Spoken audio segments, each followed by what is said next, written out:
Welcome to Chillin' 101. We hope this video helps. You're ready to begin.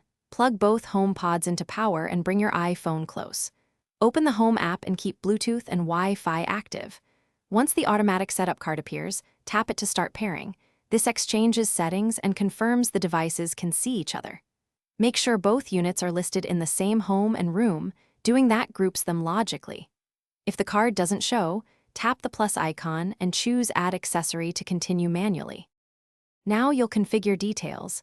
Name each speaker and assign a room so Home recognizes them properly. Choose whether to enable personal requests and location services. These let Siri access your messages and calendars. Once you accept, the iPhone transfers network and Apple ID credentials securely to each HomePod. This is why proximity matters. Monitor the Home app for progress and listen for the confirmation chime on each unit. Once tones finish by testing, ask Siri to play a song and use AirPlay from your iPhone to confirm audio routes correctly. If you want stereo sound, select both HomePods in the Home app and choose Create Stereo Pair. Otherwise, add them to a group for multi-room playback. If something goes wrong, power cycle the affected HomePod first and reattempt pairing.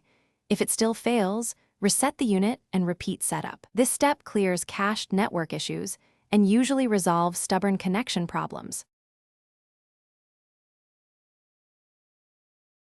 Thanks for watching. Consider subscribing if we helped you.